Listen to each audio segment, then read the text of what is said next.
It's a monkey. Uh-oh. We are extremely late to this video, but we're inevitably here. And this time, I'm not joined by Kiwi. Say hello, Silver. Hello. For those of you who've been around the channel, you probably know who Silver is. But this guy has played Elden Ring, and I think you finished the entirety of the DLC too. I have finished the entirety of the DLC. Let me tell you, this is a tough one. If you like Elden, like main Elden Ring, it's completely different than Shadow of the Erdtree Elden Ring. It's really, really, really hard, but it's also really, really fun. Yeah, I still have yet to play the game. I just know the lore about it, so I'm interested to see exactly what this one covers. But I guess we'll just let Max0r let us know. Of course, as per usual, link to the OG videos at the very top of the description. Make sure to go support Max0r before watching the reaction. Alright, let's get right into it.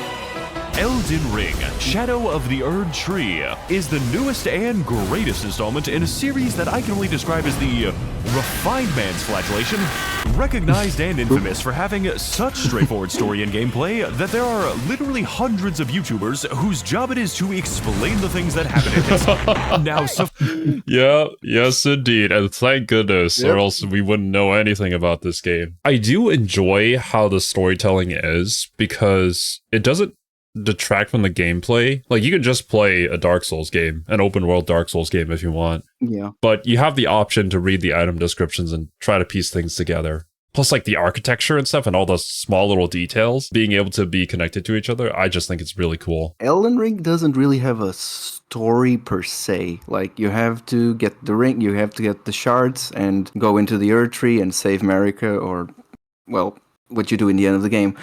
But if you want to learn about what happened before, like reading everything, learning about everything, it's really, really, really cool. I think Shadow of the Erdtree even added lore for like an ancient civilization too. Of like these massive titans that used to live in the lands between before whatever happened to them. Suffice it to say, I'm going to be doing a lot of that today, but I can assure you, the accuracy of my statements are generally described as highly questionable at best, as I am currently being hunted in 39 kingdoms for crimes against information, taking place inside the brand new realm of Shadow, where the developers accidentally created an entire new game of content and pretended it was DLC. This novel like, how much content does the actual DLC add? I know there's a ton of lore, but if you rush it, it's like 30 hours. If you rush it. If you go through if you go through every single zone, explore everything, you have like a full game. It's not as big as Elden Ring, of course, but it is quite big. That makes me think of our Miles Morales playthrough. Nowhere near as long as that. It was like 15, 10, 12? I think it was like 10 or 12 hours, yeah. Yeah. It took us a little longer because we were streaming it and talking, but yeah, that was a short game. It is quite like an introduction to Spider-Man 2. It's like a prologue.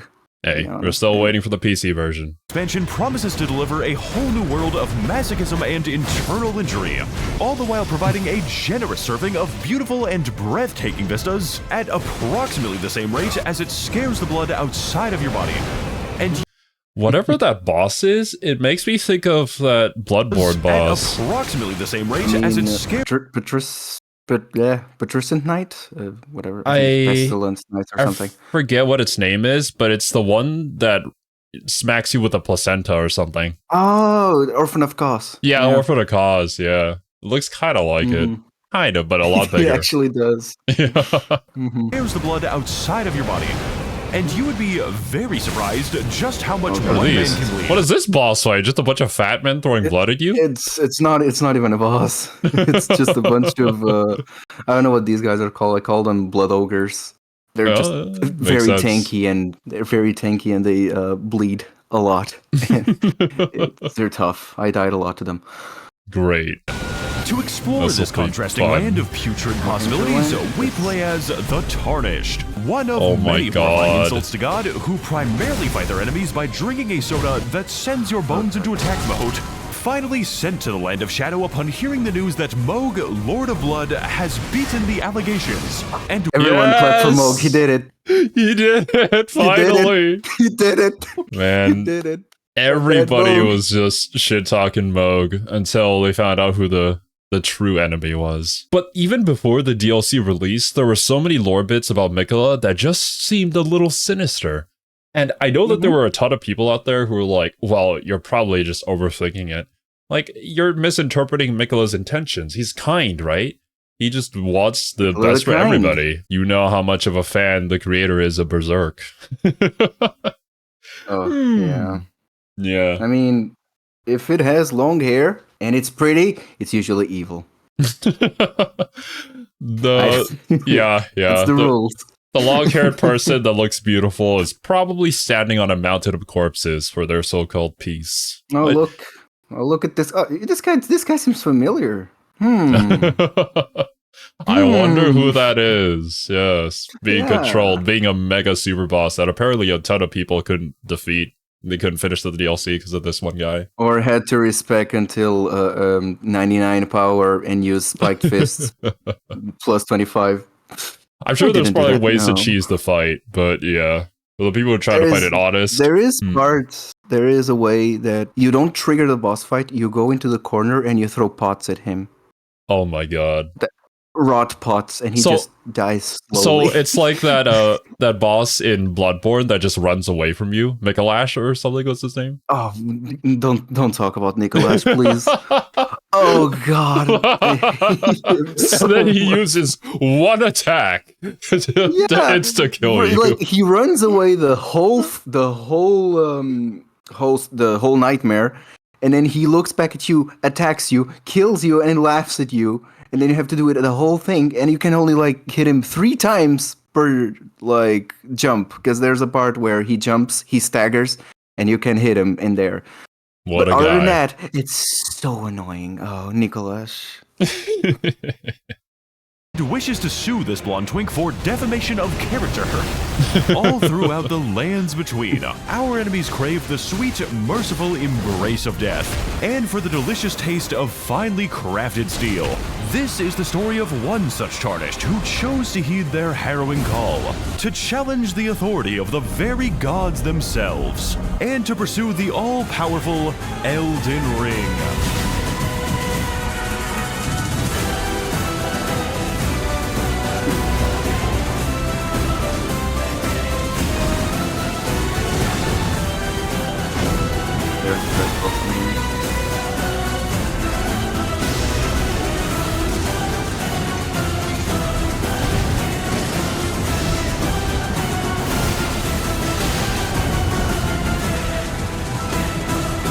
Sensory overload. To be fair, though, this is a lot calmer than old Max0r. It is. It is like the Metal Gear Rising videos.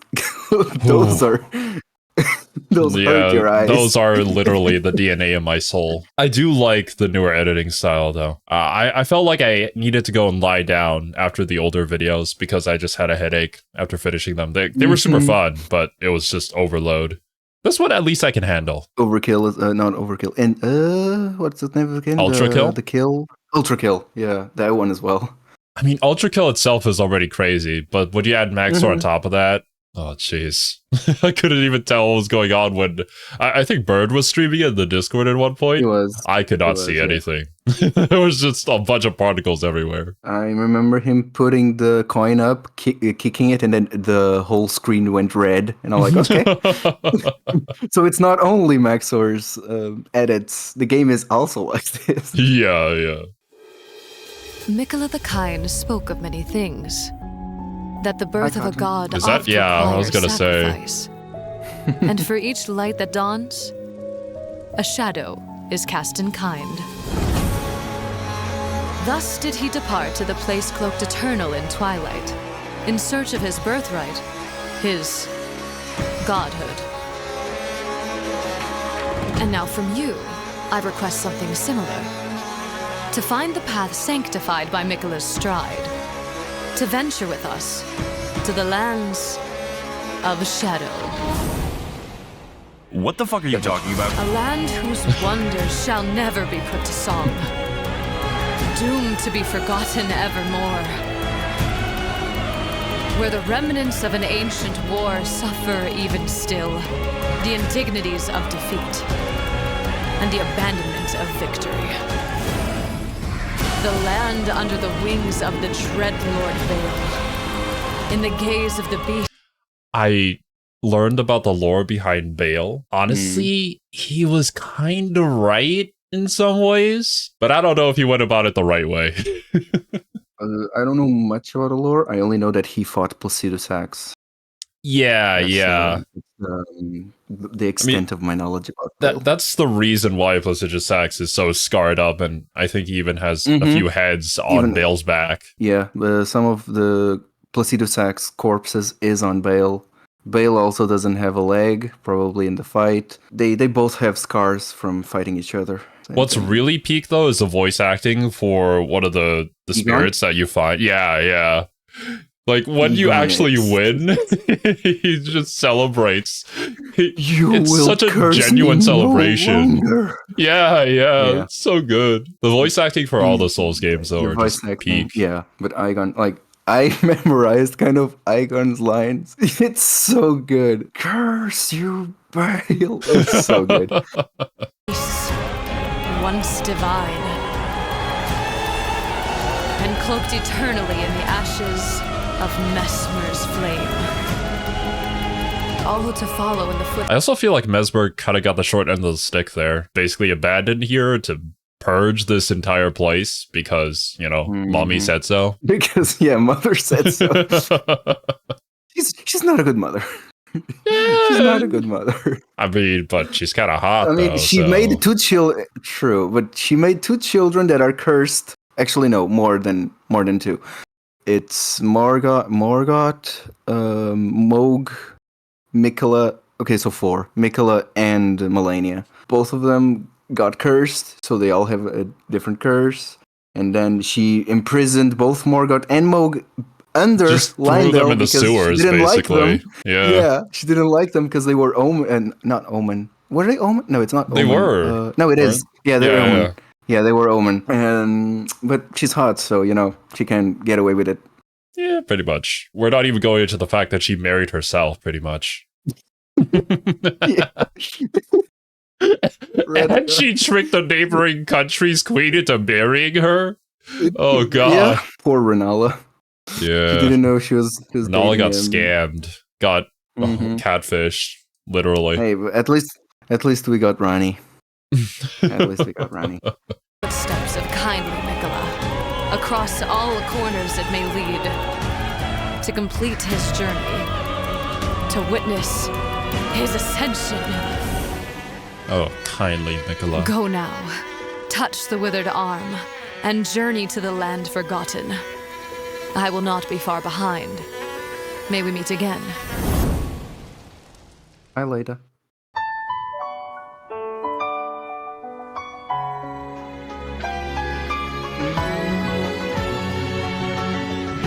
I'm sure this is Dino first. OST.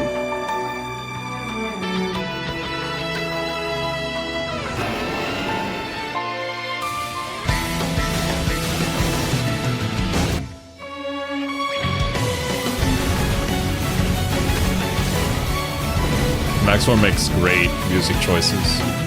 He really does. That's how I learned about Arc So after Knights. being banished to the literal Shadow Realm, we take our first steps into the Spirit Grave Plains, the beautiful and majestic site of a cataclysmic ancient war. Or more accurately, a cataclysmic ancient genocide.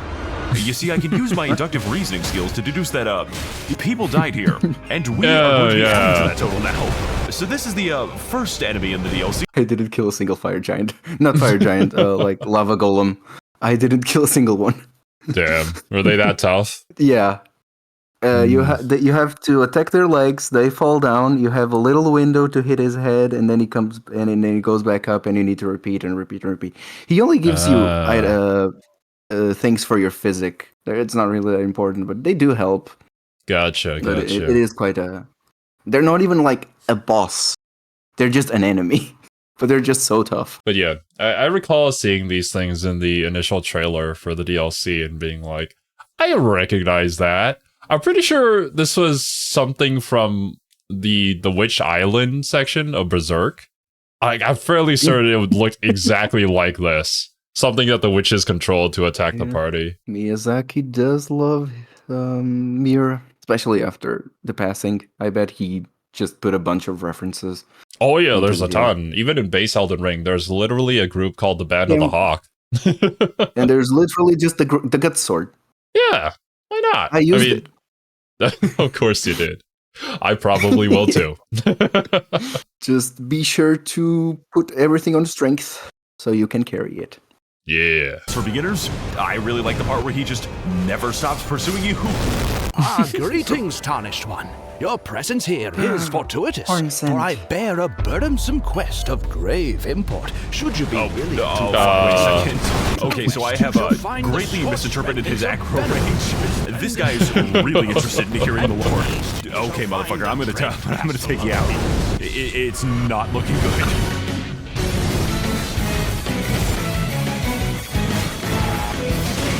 Now, seeing as my physical safety is currently an open question, we have to equip ourselves with brand new threads every single time I walk into a new place. Yes, I am going to keep the jar on during sex. It comforts me. And by hunting a homeless man to death in the woods where no one will hear me scream. This enables us to explore and investigate all kinds of new and amazing structures that distinctly alter how and where the game is going to kill you, as well as shaping our interactions with the various local wildlife. I'm Coyote Peterson, and I'm about to be eaten alive. We've got hot dogs. Every second of his life is spent in torment. Fucking Big Bird, apparently. The, what? I feel like I'm fighting a fucking Twitch emote. And of course, the, He's not wrong. They're so kind. Like, they don't do anything until you find the ones that actually attack you. Like, they're just there chilling with you. You can look at them. And then you get close. And then I don't remember their names, but they're like enemies. You know, like those little balls stacked on each other that explode in the base game? They are usually around the jails. They're like rock worms. It's kind of like a rock worm. Well, in the Graveside Plains, you have these eels. There are 3 types of them. There's one that attack you. There's one that just explode. It uses like a sea cucumber. You know, when they explode their innards into you. Oh, and God. You. Yeah. No, thank you. And then there's the explosive ones. They swollen up. They start shining, and you have like 5 seconds before it explodes, and it takes half of your HP. Yeah, I love all the different things that can kill me in this place. Plus, what is that background? Is that 5 fire golems? Yeah, I think it's modding, but yeah. I think it's time to turn around, yes. Dread army of eternal pursuit. Thus the covenant of fate is bound and your doom inexorable. This shit is lagging my game a lot. He is the lag monster. Yes, he is the lag monster. His main attack is heating up your CPU. My computer thanks me for rendering this every day. Wandering erratically in a given direction, we probably take shelter in a random cave, only to realize that that was a horrible mistake. The freaking jars, man. They're so important to the lore and base game and here. But what they did to the people is so horrible. Like, I can't even... The moment I discovered what was inside the jars, I was like, okay, maybe killing Alex wasn't that bad. Oh, yeah, man. It's really horrible what they did. Them. This is the horns. No, not the horn sense. I remember reading about the lore and why people got trapped into jars and all of this happened, but I'm not remembering who exactly is the race that did this. I'm pretty sure it was. Was it not the horn scent? Wasn't it their civilization that? It was. They basically trapped America's America's people. No. Yeah, America's people. They all got stuffed into the jars. I think it was the horn scent. But then there was something. Which is why it's a little bittersweet. Yeah. You're having to help and horn scent, even though they did all of this. So, Elden Ring. What I learned about that, I couldn't even hate America for the things that she did because yeah, it was kind of like a vengeance thing, pretty much. But I guess the cycle comes around eventually. And that this is no random cave. Oh god. Oh god. What the fuck is that thing? Okay, so I ain't gonna sugarcoat it. The jars are people. We've been killing people this entire time. Probably babies too. You can never unlearn this information, and honestly, I would fucking do it again. Like... I think in base game you even have like a jar village, don't you? It's in one of the endings where you visit them and you have to protect them or something. You have to, there's I think it's where Alex, is it Alex or Axel? Alex the Jar? I think for him, yeah, he's the warrior jar, and yeah, by the end of his route, well, it's yeah, by the end of his road, I was like, oh look, it's the jar guy. What are you gonna say? Fight me. I'm like, oh, but is that how you want to go? Sure, okay. It's a bittersweet moment, man. But to be honest, in the lands between, there's probably no better way to die apart from getting crushed by Randy or something. But yeah. My brother in Christ, you firebombed Renala's preschool. Do you think anything is going to faze me at this point? See, kids, this is what happens to your body when you smoke pot. I cast deathlight on myself. Oh, please, not the jar. Anything but the jar. I don't think you know the implications of that one, Elden Ring. Miyazaki's into some... Okay, that's a different jar. It is a different jar, but did he think... Does Miyazaki know memes? I don't know how that would translate. Does it translate? Do they know the memes? Probably not. Do they know? Does he know? But it is a good coincidence. I'll take it. I want to believe. Freaky shit. Exiting the confines of the Cobalt Mines with the status of the extremely cracked out monkey boss. Still in debate, for the Simian race knows not the authority of God's light. That's what we call him. We make our way far to the west, venturing beyond the border of the grassland, before setting foot upon the majestic steppes of Bellerat, scorched city of umbral secrets, cursed camp of forgotten grace, and first legacy dungeon of the DLC. Which unfortunately means that this is the easiest dungeon of the DLC. Please keep that in mind when you're fighting the giant scorpions. As a revered guest of this troublesome town, it's up to us to investigate exactly what happened to Bellerat and why it was incredibly funny.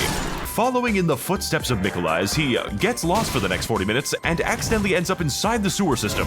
Miyazaki designs my favorite Indian burial grounds. How many times do we have to teach you this lesson, old man? Green Giant was never the same after he visited Chernobyl. Getting back to the site of grace in a very green fashion, we decide to visit my grandma because she is old and has dementia. Who are you? What are your kind doing here? I'm your grandson, silly. Your king burned Bellerat, burnt it all until naught remains but ash. 1,000 curses upon your king! 1,000 curses! Oh, you're so funny, Grandma. I'll be seeing you later then. Oh god. The cycle of hatred continues. It never ends. That's a lot of spiders. These are It's like the ring. They're genius. It goes around and around. Oh my. Okay. Squidward. Oh god! Oh, thanks for telling me not to move. There was a spider. There was a scorpion jump scare up there. That's a good clip right there. Yeah. So good, Scott. Oh man.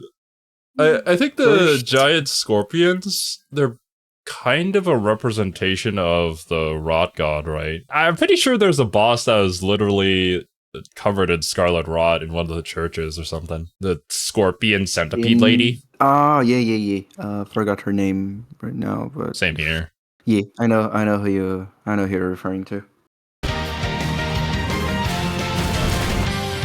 Rumina. Okay, so this enemy just doesn't fuck around. He's got a moveset that's pretty fast. Not really sure how you're supposed to deal with that, but okay. Yeah, it's definitely not botted. No, 100% not. Hey guys, can you come over here for a sec? I think I found a secret. Oh, fuck! That's a secret? I love the vomit pit. I'm such a big fan of the vomit pit. I love going to Chuck E. Cheese. I love the vomit pit filled with Oh, cool. It's the severed hand weapon. Nothing touches the heart faster. I say as I rip open your chest cavity. You can That guy's got a literally fucked what? up name, by the way. We gotta put this guy. We gotta put this guy out of his misery. We just gotta fucking kill this guy. Yeah, just fuck him up with hammers.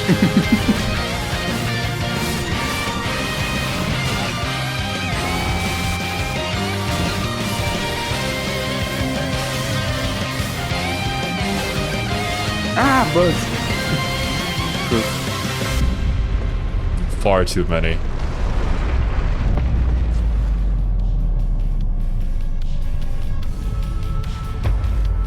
Which one is this? Oh. Beast from higher sphere delivered. This was not my first boss, I'll tell you Awake, this. O terror, by the gods' decree endeavored.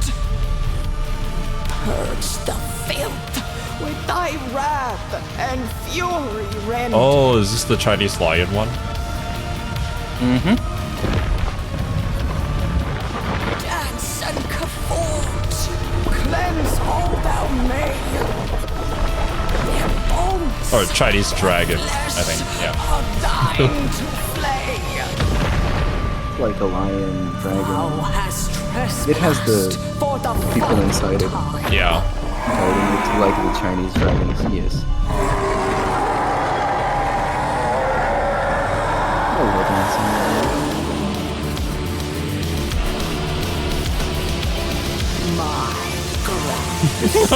So she does remember. Oh god, oh Jesus!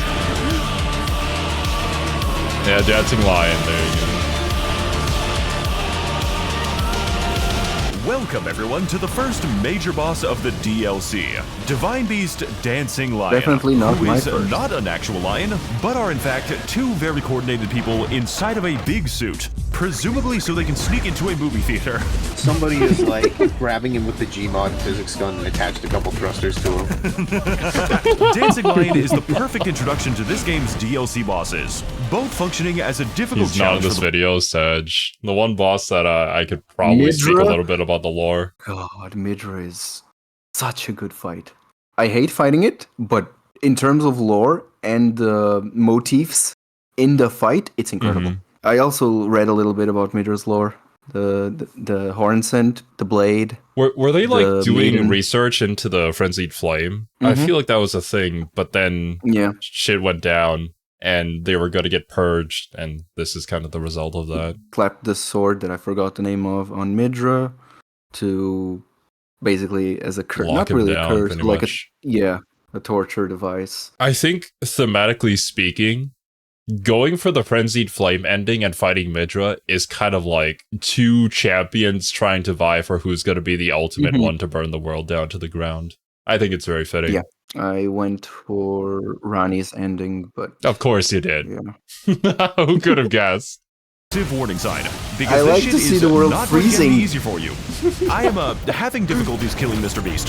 Perhaps No. you should make real videos like mine. Damn. Starting out the fight in Phase 1, the Divine Beast is actually a very manageable foe, offering us a pretty decent hurdle in terms of timing and aggression, but a less decent hurdle when it comes to his incredibly funny cameramancy. This, however, is merely a glimpse into what fearsome and frightening assaults lie just around the corner. And after a brief yet exhilarating bout, Divine Beast finally enters Phase 2 by channeling the power of the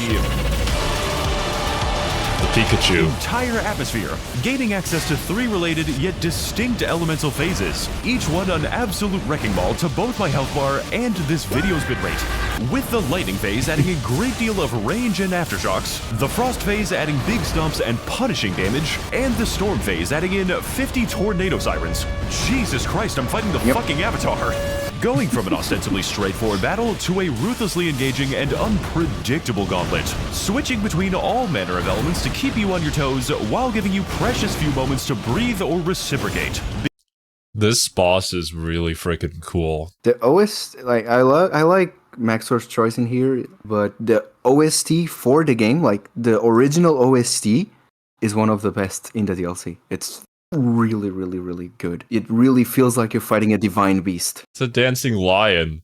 I feel like they have to go hard for the music here, because that's kind of the entire point and entire theme of this fight. But the different elements is such a neat idea. Because by the time you've gotten used to an element, he is already switching to the next one, greatly compounding even further into the fight when the Divine Beast shifts into a medley of every element back to back, forcing you to flee in abject terror, while the boss channels the power of the 4 elements. And number 2 will shock you.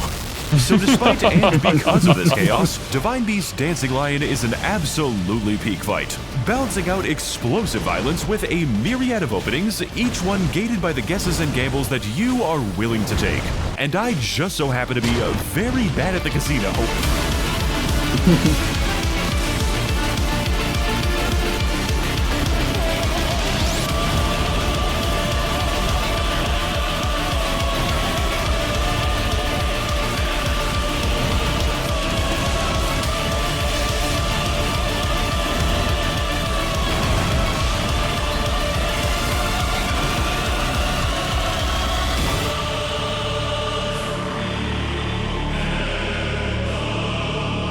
Legends.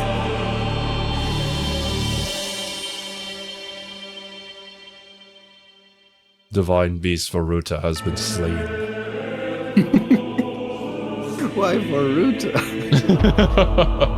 Cause screw it! So after defeating our enthusiastic celebration of Chinese New Year, we ascend to the very...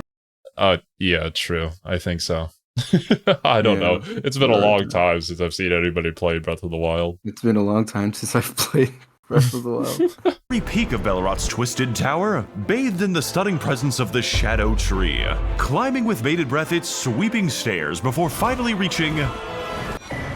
the mailbox. How did you get a letter up here? Tarnished. I hope this letter reaches thee unscathed, for it would be treacherous if that weird lion downstairs woke up. Beyond the tower sealed by shadow lies a place known as the Gates of Divinity.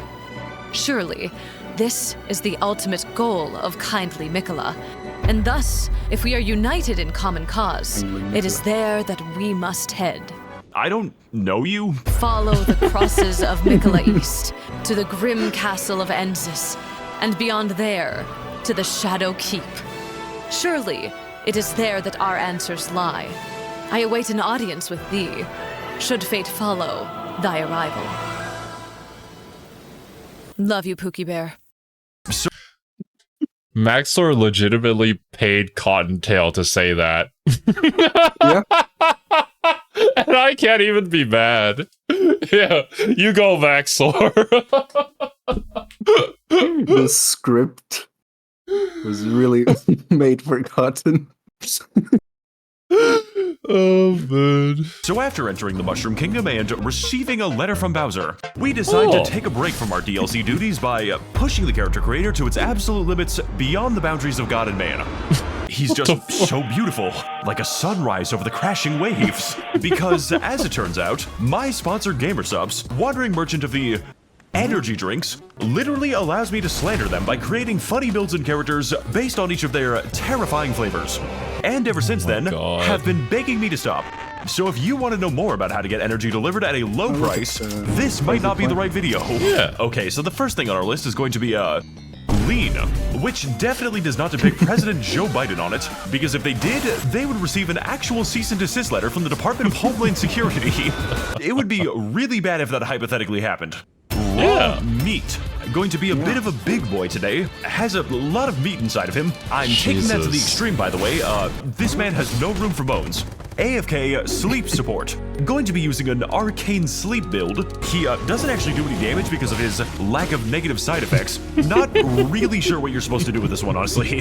The official Max0r cup, who is unfortunately invisible because you do not know what it looks like yet. Stay tuned for updates on this guy.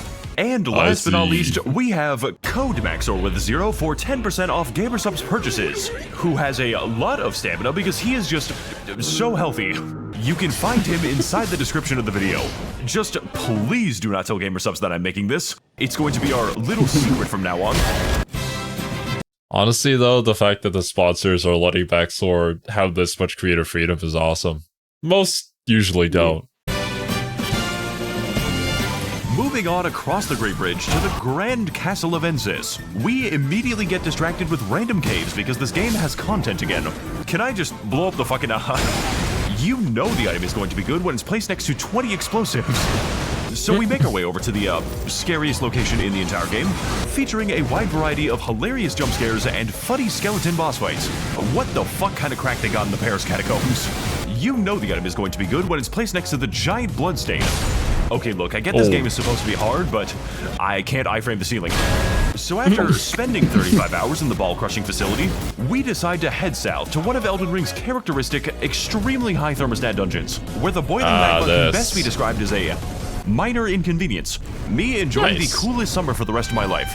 Yeah, lava in Elden Ring is just like, not a big deal apparently. The water's fine, guys, I don't know what you're complaining about. I never knew that. I thought it was like a bot or something, but I guess not. You just take some damage if you drop into it. Just take some damage and you can heal and just keep going. It's really helpful on the mansion, the Rykard mansion, but in here it's just there to hurt you. And meanwhile, other video game protagonists, when they tap like a foot of water, immediately drown, load back to the last save point. As for us, nah, we swim in the lava. Absolute Giga Chad tarnished. What? There he is.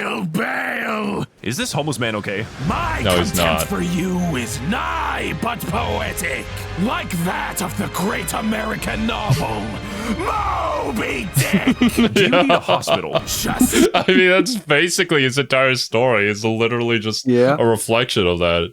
Definitely inspired by it. You wait, for I, Egon, will be progressing just south of this very Oh, thanks for the directions, man.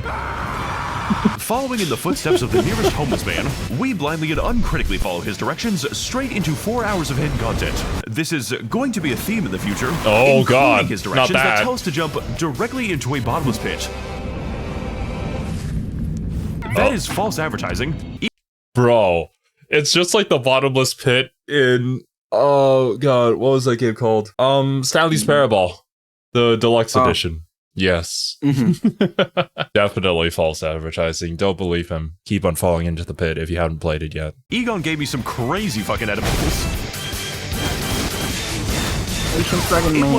Oh, yeah, and these dragon people. I think they were actually ancient dragons who took on the form of humans. Did you know that Lansax could do that? One of the ones that fought Vike, and she turned into a woman. Oh and yeah.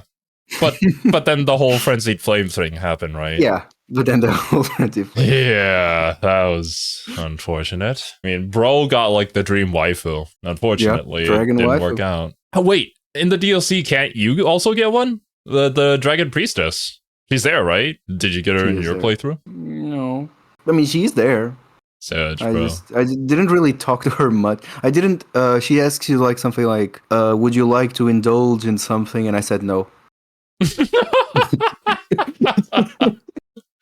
Oh, okay. I guess you don't want to see this side of the content. All right. Yeah, okay. Around this time, the game began subtly suggesting to me that I may wish to come back at a later time. Also, I use this weapon to ignore it. Oh, nice. For the whole game. Oh, this isn't a good place to be. Welcome back, Kalid. We missed you. It's almost as if the game was specifically trying to prevent me from getting here. I just can't get over the fucking... It looks like a joke. Welcome back, Godskin Noble. Oh, God. We missed you. We got some crazy lore implications right here. Really can't wait for the Vadi video on this one. I'm also still waiting for it. Oh. Is he okay? Does he need a fucking aspirin? Tarnished one. There she is. Do you hunger for the soul of a dragon? For communion with the beating heart of a beast? Those are kind of expensive, lady. Then, in exchange for your soul offered to the Drake Flames, I will offer... Okay, you know, dragon communion doesn't sound like a good idea anymore. I mean, it's not a good idea in general, but still. This is a deal breaker for me. But I forgot the exact reason why they had the dragon communion thing. It was to tempt people into gaining the power of the dragon. But what was the actual purpose of it? I do need to indulge myself into some Shadow of the Erdtree. I only know some bits and pieces. God, I'm so frustrated with myself. I literally watched the video about it. It had something to do with Bale and Placiduous Axe and some sort of trying to find people in order to fight the good fight against Placiduous Axe, maybe? Or no, it was to slay Vale. Yeah. And I think all the flowers around here, they sprout from the corpses of people who have gone through the Dragon Communion and died. That's why there's so many around here. The southern coast with the blue flowers and I think they're red flowers, but I could be misremembering. Oh, okay. I know where you're talking. Where you're talking about. Yeah, there's a lot of red flowers. Far beyond what you can imagine, greater than even the. Are you listening to me? What? Never mind, fuck it. Girl's implying that she actually had to ask. Heading on further over the dragon's extremely detailed feet. This is Miyazaki's vision, guys. You can't make fun of it. We are greeted by the beautiful and enthralling landscape of the southern coast. Realm of contrasting colors and majestic saffron shores. Except the landscape here isn't actually yellow. I'm just fucking with you. Filling our hearts with a profound sense of astonishment and amazement. Holy shit, what is this? Oh, there's a blue area. Oh my god, it's fucking too fort. This is a really beautiful place to die in. Can't wait to see what amazing enemies live in this, Oh god, not you again. It's Death This is Chicken. a wrong neighborhood, motherfucker. We need to leave. Death Bird, but again.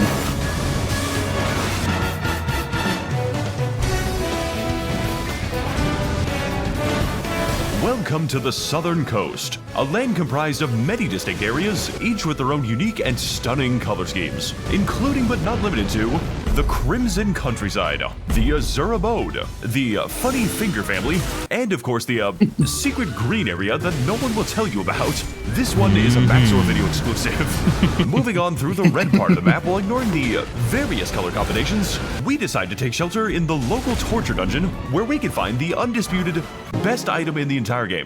3.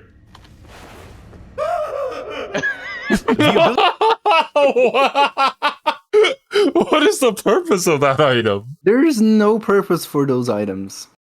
They're just used to communicate in multiplayer. Like there's a ton of them. Oh, This okay. one is, There's one that says "My beloved." I see. What is the purpose of this one?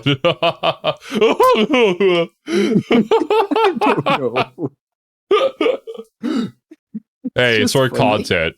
Miyazaki was just memeing on all of us. Ability to scream. We did this for like 10 minutes. Just do what I do when I have problems. Oh, okay, so this is this is the boss? Oh no, I am really intimidated right now. This man's got confidence.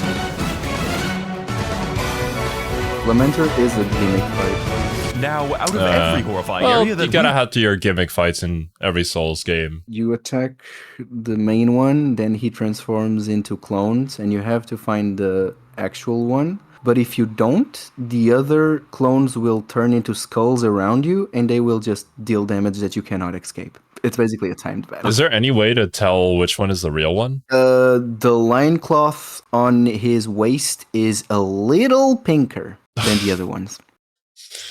Okay. Gotcha. You've seen in this game, the Southern Coast definitely takes the cake in terms of visual splendor, consistently capturing the player's imagination and attention to the detriment of everything else. There are so many beautiful things to see around here, and the only thing that could make it better was if all of them didn't want to kill me, usually with a very intense immediacy. It's a monkey. Uh-oh. What the It's fuck just is like that? Yoda. It's a monkey. Immediately does. It's a monkey. It's a monkey. You okay, man? You look kind of... I appear to have made a friend. Actually is Yoda. Yoda just went Ultra Instinct, man. What the heck? This is unmodded, I promise. Totally. We believe you, Max0r. Yeah, 100%. Yes.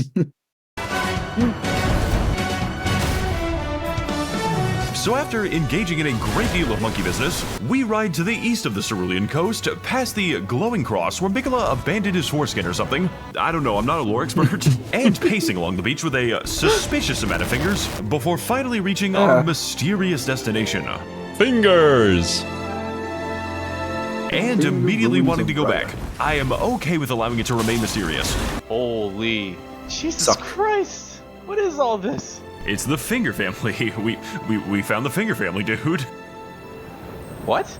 These are the Finger Ruins, where Miyazaki, uncontent with his weird foot fetish, has decided to move on to the next best thing. And even more disturbing than that, these ruins are exclusively occupied by the funny suckmen, who I spent 40 minutes getting sucked by because this area is just so difficult. Oh my god! What the fuck are you? That is not normal. I'm just going to forget this place ever existed. I don't think I watched the lore video on this particular place. I think the fingers have something to do with that other boss you fight in the base game. The giant finger monster from space. Oh, you do fight this guy as well. You do fight, you mean like Mini Astel? I think that does sound familiar. That's probably its name. I'm pretty sure it's like an outer god or something. Committing to the bit has led me to places that I would not go with a gun. Heading on over to the southernmost edge of the Cerulean coast, or hypothetically, some other color, we encounter this mysterious giant hole, which, upon further investigation, goes into the ground. Boom! Oh no! Why is his scream so lifelike?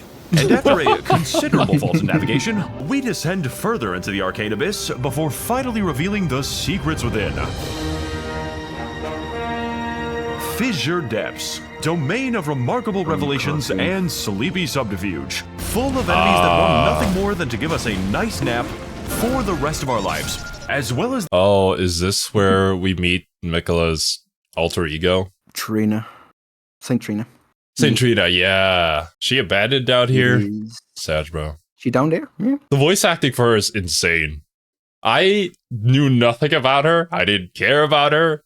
But when I heard her speak, I cried. The amount of pain that was in her voice acting was incredible. The immortal footprints of the Empyrean Miquella forever inscribed on this enduring cross. I abandon here my love. Yeah, Miquella, I've been there too. I wish I could throw Stephanie into a giant pit. Okay, actually though, that is genuinely concerning. Like, can I have it? This is the EP zone. You can tell because of how relaxing it is, especially when it comes to the giant slug ASMR. This is just genuinely unpleasant to hear.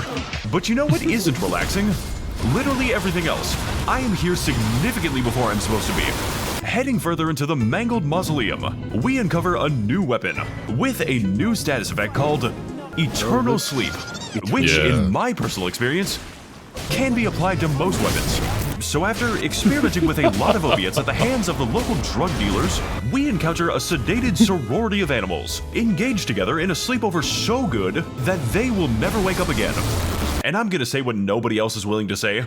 America has a fentanyl crisis. Is your first fucking instinct just to kill all the sleeping animals, dude? Like, if I can target it, it needs to die. Holy shit. Oh my god. Accepting the advice of the last guy who died trying, we jump directly into the gaping abyss with absolutely no regard for the consequences. Boom! Yeah. Yeah, perfect timing.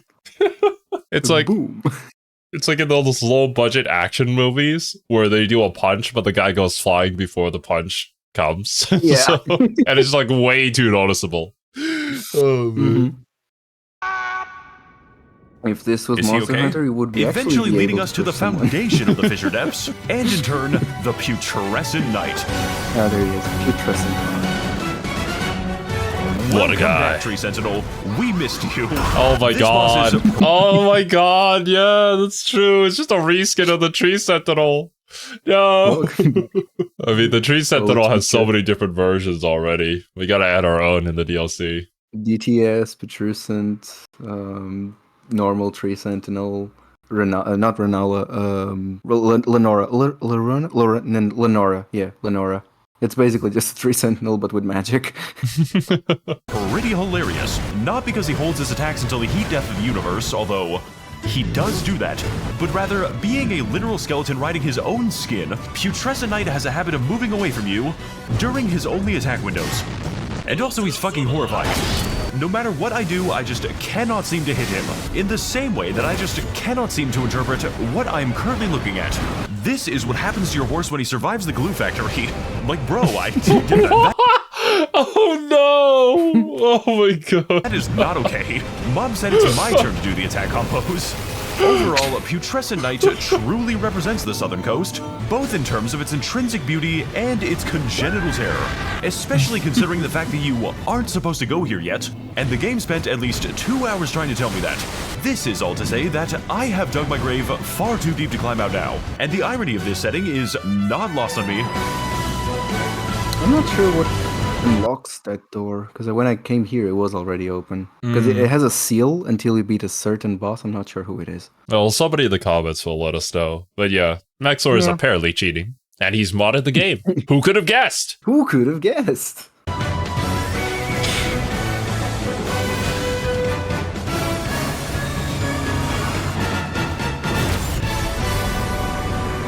Horse.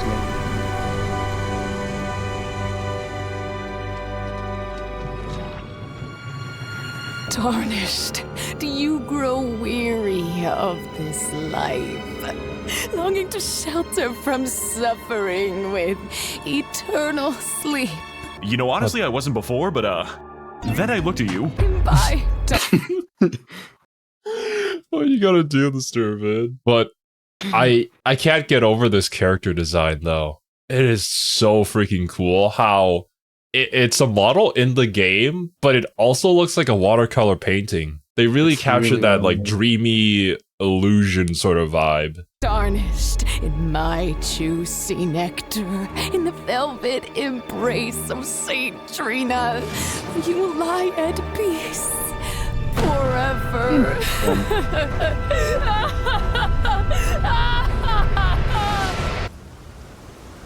Never mind. That just kills you. I guess it was just all a dream. What a lovely NPC, honestly. So after unfortunately suffering an overdose at the hands of the local drug dealers, we decide to head instead to the craggy landscape of the Jagged Peak, which is in fact where I was supposed to go in the first place. Yeah, a sinister we were and doing looming that feature of the landscape, earlier. visible from almost every location.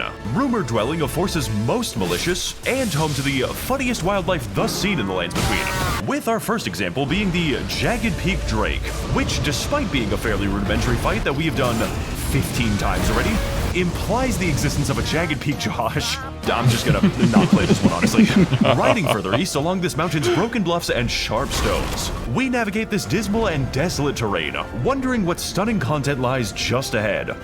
Only to find 2 more of the exact same dragon, prompting me to immediately terminate my playthrough.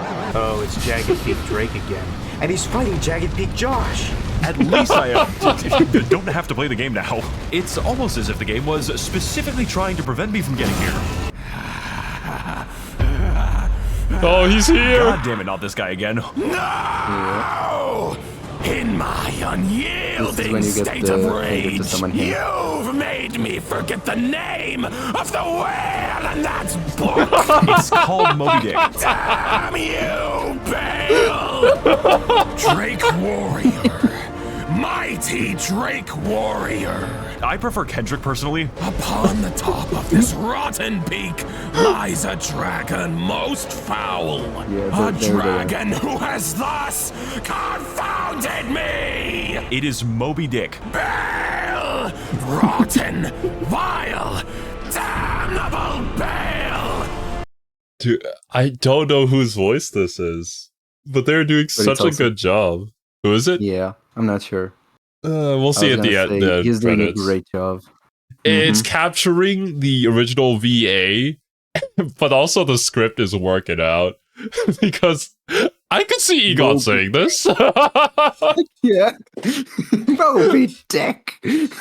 I mean, Egon basically blames everything on Bale, doesn't he? Yeah. I'll read your skin with holes of our bones. Everything is Bale's fault. But you have to have that sort of conviction to be climbing up the mountain, even though your legs don't work anymore. just to attempt to slay this dragon, who's definitely gonna kill you. King of the Jagged Mountain! Slay, Bale, slay him with me, and feast on his heart. You know what? I'm just not gonna tell you now. Blossom Bale! So after listening to the ramblings of a homeless man for the severanth time today, we ascend sharply up the mountain, filled with a new sense of motivation and purpose, further and greatly emphasized by the hilarious string of Looney Tunes obstacles. Oh my god, it's the best fight in the entire game! The 15th dragon! I'm so grateful they put this here instead of anything else. Fleeing further upwards, surpassing the realm of geographical possibility. Okay, I do feel like that's probably one of the issues with how Elden Ring is designed. Because it makes a whole lot of sense for all these drakes who likely defected with Bale from, you know, the ancient dragons to be here. But it also means you fight dragons, and then another dragon. They don't really put the... they don't really change them that much, because that dragon is... you fight the exact same thing in the beginning of Leyndell and in Crumble Farm Azula. It's just the same boss, the same fight. It just has a boss HP now. But the Ghost Flame Dragon, Jagged Peak Dragon, all of those are the same fight as you do in the beginning of Elden Ring once you go into that swamp.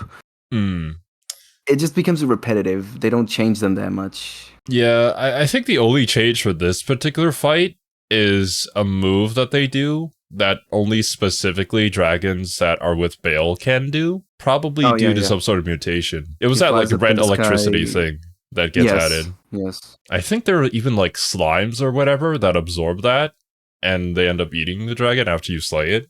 I could be wrong though. Oh no, the dragon's flesh becomes like a bunch of slimes that just start crawling around. It's really weird. I forgot exactly why. Because we are carried beyond the height of anything seen until now, to a path covered in naught but rugged rocks and ridiculously violent weather. Why is the sky on fire? It's a gender reveal party. Before finally rising to the mighty summit of the Jagged Peak, where we will await the entrance of a mighty foe. Oh, jeez. Curse you, Bale!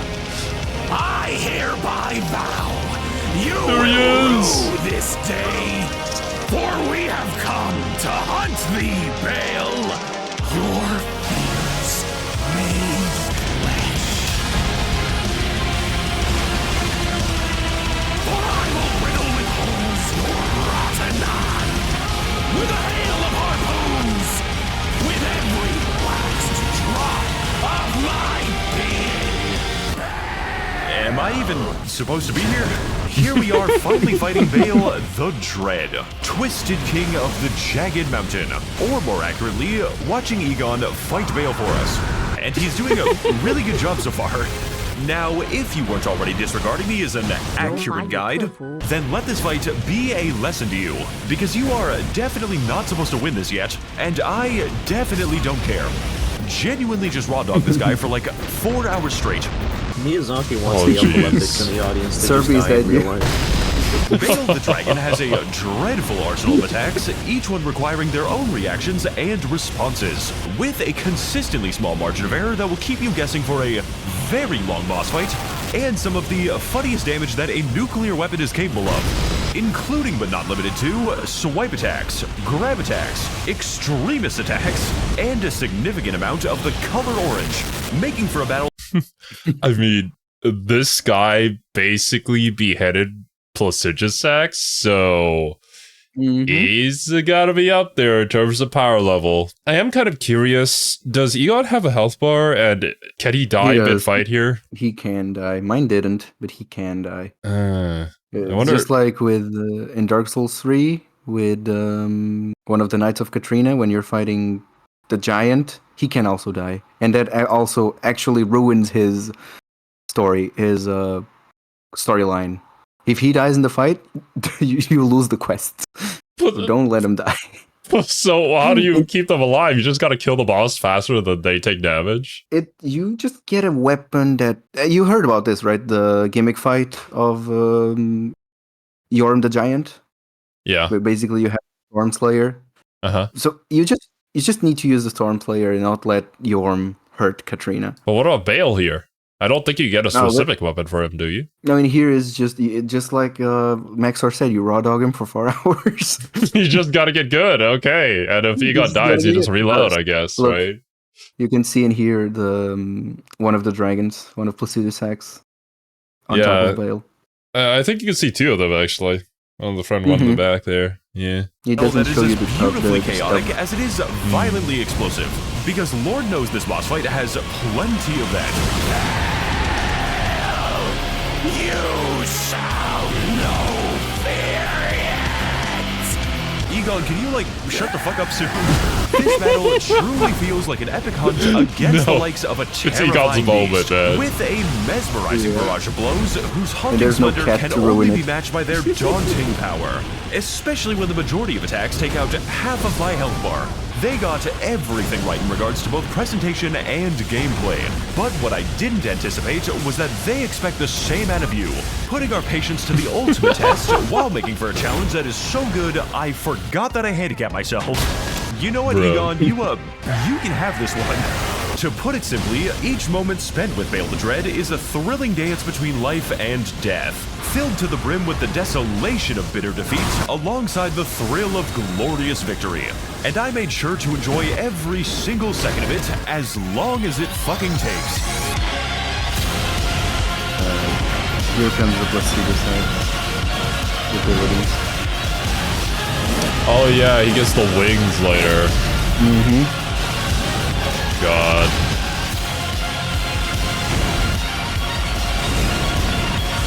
Oh yeah, that was a thing about Bale, right? He only had 2 wings, but he reveals the other 2 wings that all the ancient dragons have in the second part. I'm pretty sure ancient dragons have 4 wings, right? That was like the thing that separated them from the drakes. But he only had 2. Once he reaches half HP, he reveals the ancient dragon wings. Why aren't they always present?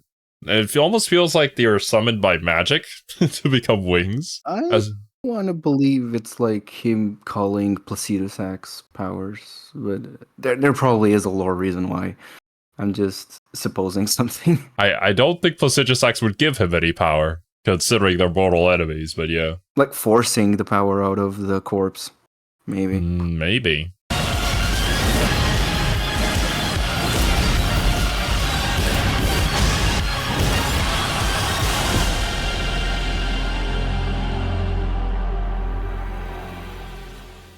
Oh, no. The mutation with Bale was that he didn't have the scales. He didn't have the stone scales that affected time. And that was why he was kind of like an outcast among the ancient dragons. Because Bro came out a featherless chicken, pretty much. That took me 20 hours to make. Hey there guys, Max0r here. Big fan of the concept of music. And as a result of the deal that I made with a wizard, I am morally obligated to alert you that the song you just heard, and this song, was all made by a special artist and friend of the channel, Cthulhu Seeker. Nice. That is a crazy composer name, who primarily makes covers that sound like sex with Jesus feels. How is this legal to use? And if you happen to be a fan of a game called Elden Ring, which, maybe, that's a pretty big game. Interested in his entire album of synthwave covers specifically for this game, on an actual vinyl record and cassette tape, available in the description store now. Please buy it. It would sound really good if I owned anything. Also, he recently did the exact same thing for an obscure game called Dark Souls 3. So if you're a fan of the music in this video, and also 2 previous videos, take a look at Cthulhu Seeker. His stuff can be found in the description.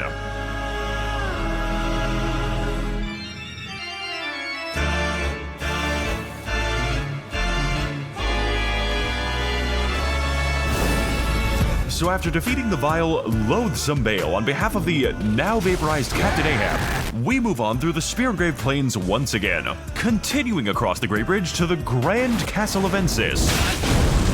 Wow, They're been there very before. Nice people if you get to know them. An impressive and by that I mean just the giant ballistas constantly shooting at you. Why is that always a thing in Elden Ring?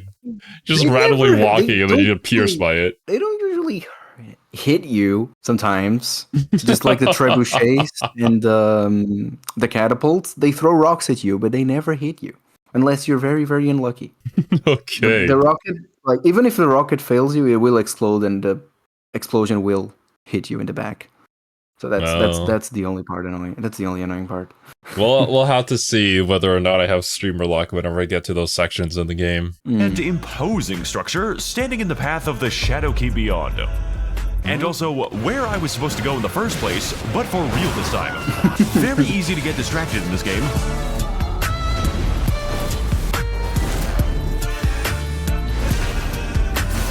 Castellensis is a bit of a weird location, and a great way to tell new players that it is time to stop playing now, featuring many twists and turns with the distinct architectural vibes of the once populated Academy of Raya Lucaria, the fate of which I am not currently aware of, except this time featuring so many impaled corpses that it began to destroy my computer. And the 15 particle effect throwers are not fucking helping right now. Here we can acquaint ourselves with the numerous cracked out enemies strewn about these puzzling paths, as well as the population of the starving dog pit. Every single castle has to have one. Making note of its many nuances, right before those nuances, make note of us. I swear to God this guy can be the final boss of this game.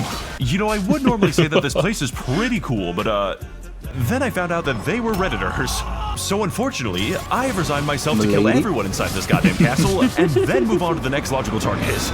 Erratically moving onwards in the vague direction of the exit, and acquainting ourselves with the classical carrion hospitality. Oh my God! Only I'm allowed to heal. That is illegal. We ascend to the very center of the Dread Fortress, and consequently to the formidable Twin Moon Knight. How dare they? Oh my! Tall lady. My first boss in the game, actually. Nice. Rellana Twin Moon Knight is the very confusingly named Rude Awakening for players of all strides who, in their hubris and pride, thought they would be able to experience the game they bought. Bet you're feeling pretty silly right now. It reminds me of the first boss in the Bloodborne DLC that a lot of people could not defeat. Yeah, I'm pretty sure it's Ludwig. His second phase is kind of insane. Kind of. Just kind of. But also, the music is peak in that boss fight. This boss has every single trait that you could possibly consider difficult, with extreme aggression, incredible mobility, an astonishing amount of variation, and to top it all off, just enough magic to make you feel uncomfortable. Meticulously designed in every aspect to induce an instinctive, primordial panic response, and then immediately punish you for it, with the majority of attacks ending with an optional combo extension, which itself can also be extended, so on and so forth. What the frick? Optional extended combos? Is this a fighting game character? Just always constantly hitting you with a 50-50. Dang it, dude. She has really long combos, yeah. Oh, man. Holy shit, dude. Please relax for a second. Proving definitively that the most threatening bosses in the game are not dragons, giants, or lions, but are in fact 9-foot-tall women. What did Miyazaki mean by this? Sorry about what happened. Oh no, now you gotta go beat up Renala for revenge? Oh my God, Max0r. Leave Renala alone. She's sad. Your sister, by the way, and your nieces. The divorce really hit this family hard. So after a long series of lessons on how not to be so terrible, Rellana finally enters phase 2 by buffing herself in the... Renala's sister, I think. Considering the name, yeah, that sounds about right. Coolest way that I've ever seen, which, on top of giving her an excessive amount of fiery fury and magic mavings, enables her to use her ultimate signature carrion sorcery. Oh God. Her massive balls. Oh, it's a double? Oh, Jesus. Yeah, so this one's gonna take me a second. Triple? I have never had so much fun getting obliterated. You just need to jump them, but they catch you off guard. Oh, God.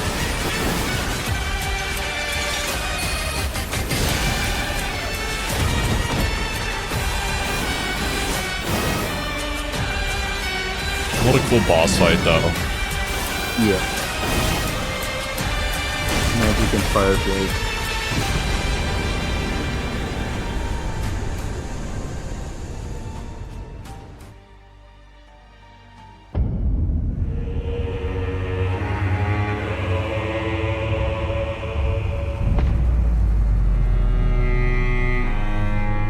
So, you've made it after all. Then I welcome you most dearly to the land of Shadow Altus. Golden, beautiful, and yet eternally marked by our sin. Look over there, Pookie Bear. Please stop saying that. To the north lies a fortress known as the Shadow Keep, an oppressive, towering citadel of a war long won. Or long lost. Though, were it not for the charm that kindly Miquella has placed upon me, I too would rip your heart out and kill you. Oh. What? It is how I show affection, honey. Your objective, as is mine, is to enter the confines of the Black Keep. Oh, jeez. Climbing its tallest palisades and reaching the very heart of darkness. She would do anything for Miquella. Max0r the Impaler. So wait, she was already charmed by Miquella? Is that what we're going with? I'm not sure if Leda is even charmed. Oh, she just already likes Miquella. Okay. Yeah, I think. The other ones are charmed, but Leda is, I think she just likes Miquella. Yeah. Oh, God. I see. I can be wrong. One of those. But that's what I've been hearing. Lies in its darkest goon cave, waiting for the embrace of a mother who will never return. He is what is required for us to reach kindly Miquella, for us to witness the power of a living god, for us to finally officiate our marriage. Excuse me, lady? Excuse me? Kindly Miquella was thee who shipped us tarnished. It must happen. You cannot fix me. And I want at least 12. Okay, you know what? I'm just gonna. Oh God, run! Thing now.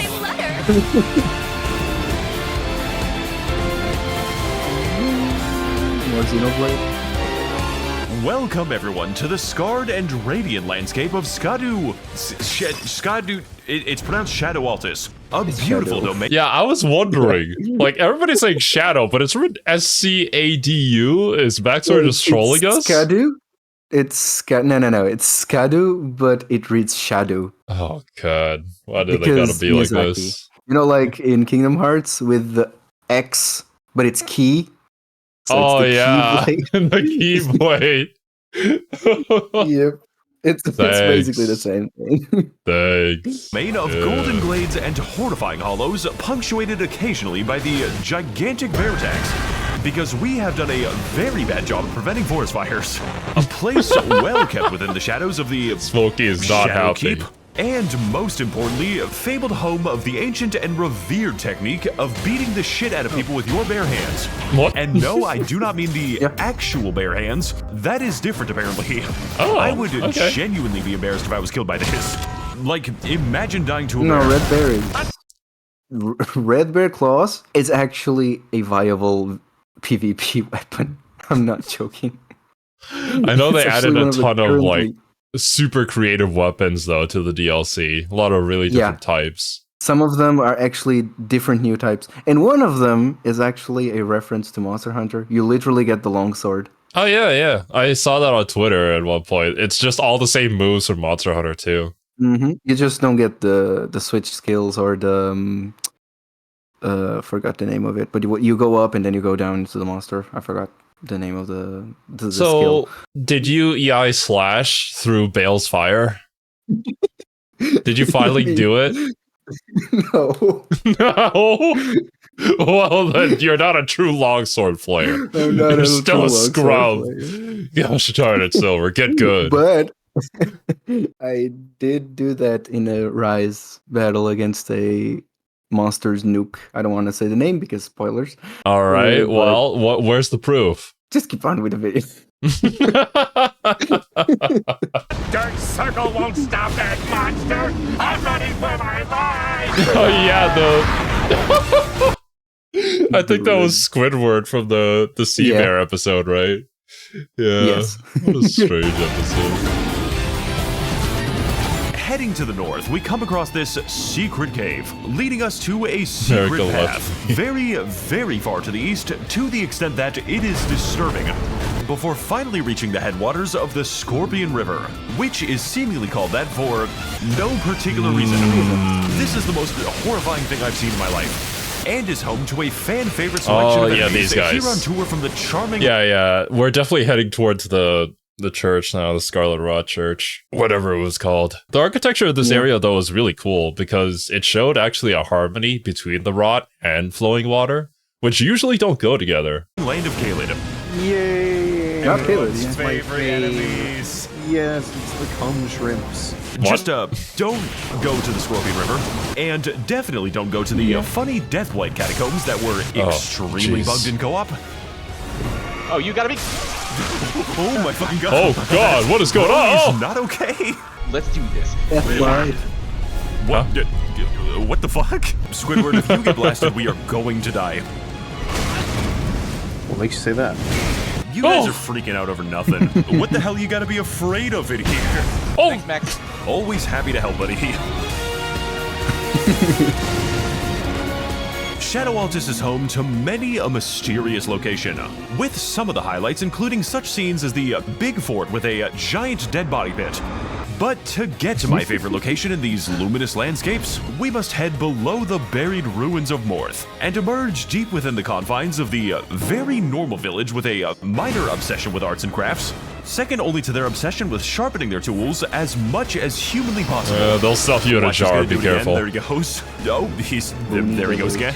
Okay, he's getting some space. Why? Sharpening the sword. He's not the sharpest tool in the shed, but he's gonna... What is he Just a doing? normal Monster Hunter player. Yeah, I was gonna say. No, I dropped my white sharpness. Gotta sharpen my weapon again. 1 second, guys. Oh no, my white sharpness only has 3 hits, but I need to sharpen. I'm sorry, guys. It's white sharpness. You have to understand. Yeah, hold up, guys. My hammer is not sharp enough. Let me sharpen it. Let me sharpen my handle real quick. Oh my god. Gotta make sure his sword is. Gotta love me some of that lore-accurate kitchenware. So after a few minutes of watching a bunch of naked men straight up jork it, we follow the bridge northwards through the darkest forest in all of Skadu Altus, dodging a series of familiar encounters before finally finding ourselves approaching the cathedral of Manus Meter. Bro, it's like, what the fuck, man? I'm just walking here. Just walking here and just give him a push. So here we have a wonderful selection of NPC companions. This is the lore guy. Literally.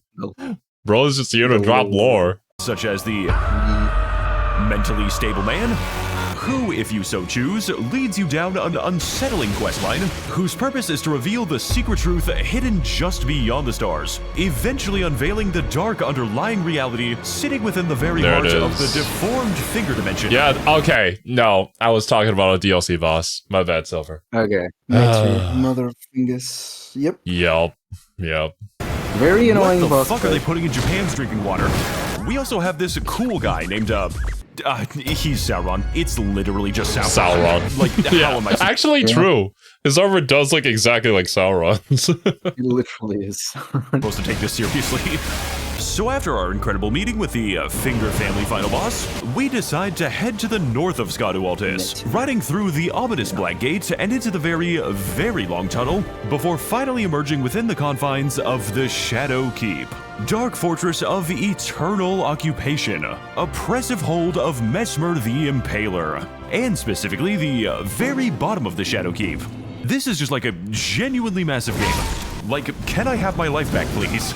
Now, Shadowkeep is actually accessible from 2 completely different angles. The side entrance, beginning in the Church District, leads both high above this tower's soaring walls and down below to a variety of beautiful and diverse ways to die, each of which I will be returning to when I remember to do them. And the main entrance, starting with the steep ascent, leads us into the depths of the Citadel itself. But in order to access this rambunctious route, we have to first prove ourselves against the randomly placed hippo exhibit. Because no evil fortress is complete without one. Oh, what? Is that a hippo? Yeah, they just keep a hippo in the basketball court, dude. Oh, never mind. It's a porcupine. Sonic the Hedgehog. As you can That was my first. I was like, "Yeah, but this is a cool boss." And then he brings the quails out. Oh shit! It's Sonic. Hey, perfect timing. Learning about the Sonic lore. It's good to see the extension of that in Elden Ring. Yeah, now we finally know what happened to him at the ending of Sonic Adventure 2. Oh no, Sonic! He got locked in a basketball court. Sage. Probably tell by this point, Shadowkeep is not so much of a fortress or castle, as much as it is an insane version of Lanedale. And that was an entire metropolitan area, with numerous complex interconnected paths leading both outside the castle and within. And outside the castle, and within again. It's really hard to tell if you're getting lost. Just keep going. Eventually you'll get somewhere. Welcome to the evil place where all of the bad people live, as opposed to Skadu Altus, which only contains very nice people. Skibbity Altus. Here we can familiarize ourselves with Shadowkeep's many distinct locations, and subsequently its very distinct residents, which can range from a series of unique and challenging Fire Knights, all the way over to the paraplegic gravity wizard riding a pig, which I thought was a pretty fun fight, and would be even more enjoyable if I remembered how I got here. Every single copy of Elden Ring is personalized, and this one is trying to give me a stroke. Miyazaki intended for him to move at that speed. It is just part of the game.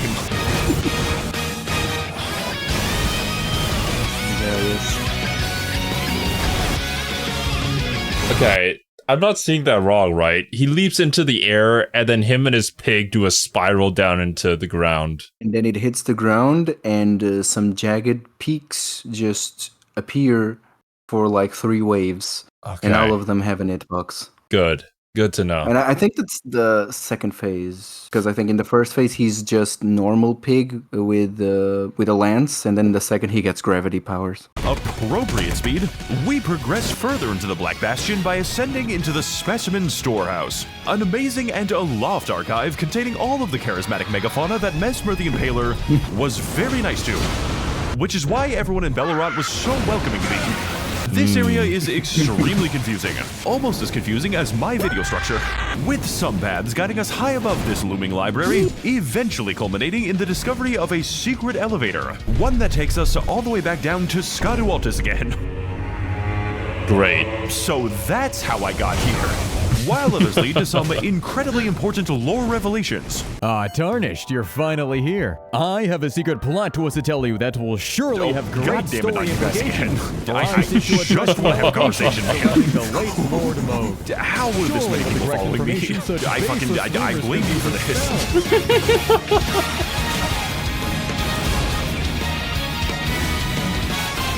This is it, guys. This is the joke that I've been setting up the entire video. It's time for us to climb the giant feat. This is a mandatory Marvel level. Miyazaki wanted this for you. Why are you laughing, Max? Oh, you don't want to know, man. It is a From Software secret. Okay, so it turns out that the bats can't actually hit you so long as you remain in the fetal position. The only problem with this strategy is that you can never escape. This is just my life now. Hot jump scare. Therapy isn't enough, man. He needs to be shot.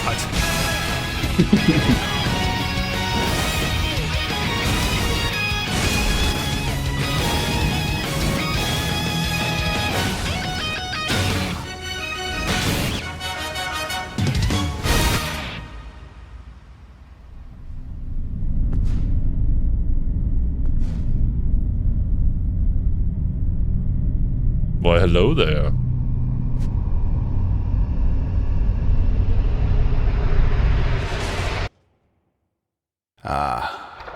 Thou art tarnished, it seemeth. I'm a snake. Please don't pay attention to him. Do you know who that voice is? Wait, no. Who is that voice? It's Bao. Oh my god, of course it is. I should have guessed. That's all she does in the whole video. I'm a snake. Who are you? I'm a snake. See, you did it again. I don't like that.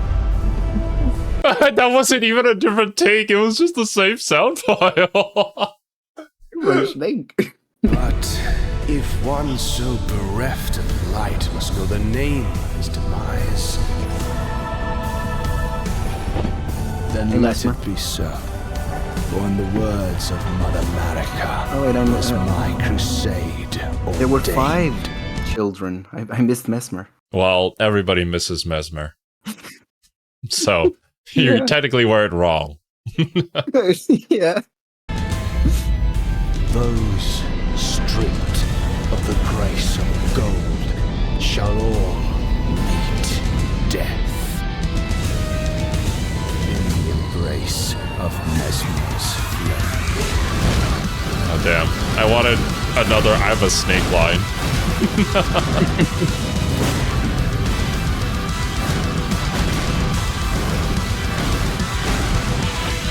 Mesmer the Impaler, Grim King of the Shadowlands, and the world's most unfortunate incel, trapped in the darkness of his goon cave, is here to show us that those stripped of the grace of gold shall all meet death in the embrace of Mesmer's flame.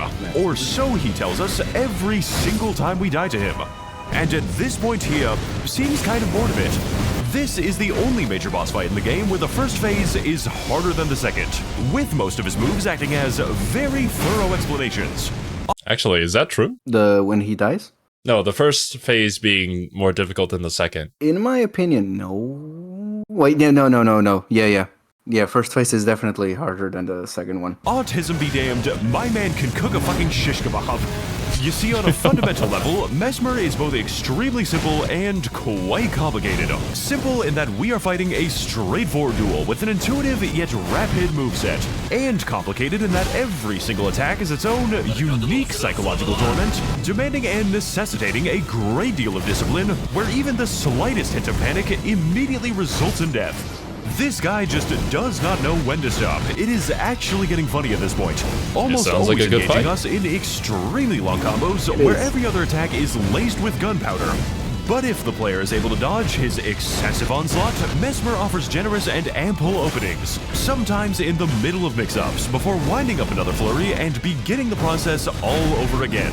Which is, of course, assuming that the combo is actually going to end. Mesmer, you need to put that snake away. There are children here. I'm a snake. There it is. With hilarious belligerence and range that is not to be underestimated, combined with a large and varying skill set, this boss makes for a fight that is as beautifully fun as it is incredibly sleek. Mesmer has the oppression of Renala, the spectacle of Bale, the good looks and charm of Rykard, and the smoothness of Rykard, all coming together in this one ridiculous battle that I genuinely cannot stop playing. No, seriously, Oh, dude, now I need Rykard to say, I'm a snake. Nah, he's too busy saying, together.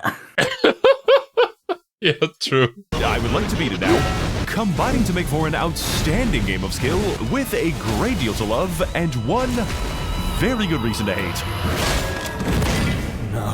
No. This can't be happening. I suffered hundreds of years to be king of ashes.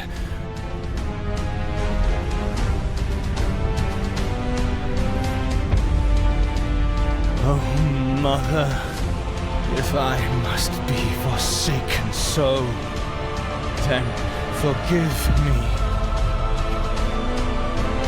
He's gonna do it. Indulgence.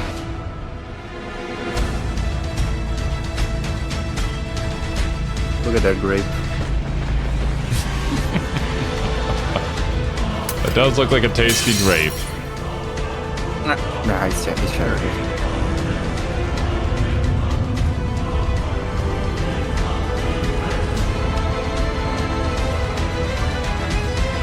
Oh look, he has the same hair as Mulaney. Definitely not related in any way, shape, or form. Yes! Soon tarnished, wilt thou be taken in the jaws of the abyssal serpent, shorn of light.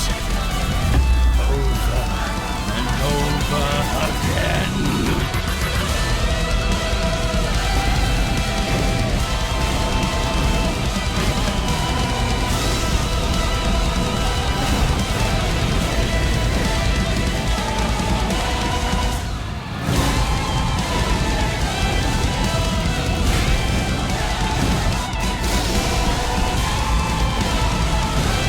God, chill, Max0r. Why are the edits so epic? Right, get out of here, Mesmer. Nobody needs you anyways.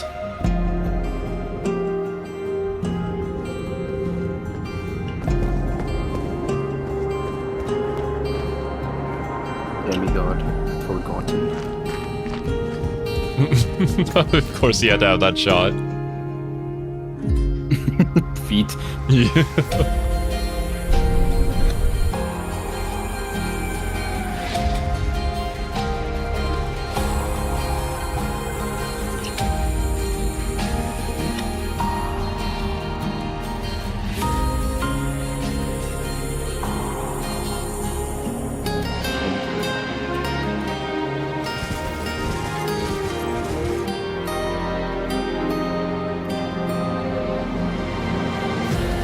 These areas are just stunning, though.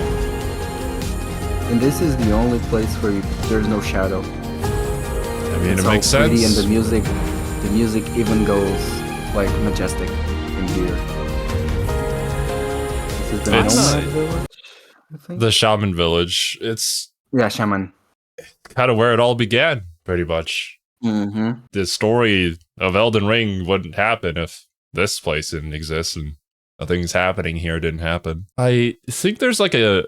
Is this like a mini Erdtree? I think so. Yeah, I think because if you talk to this tree, you get Erdtree's blessing. I believe there was a lore reason because America came back here at one point in order to grace this place with gold, and that's why it's like this, more peaceful. Mm-hmm. Maybe halfway through the DLC?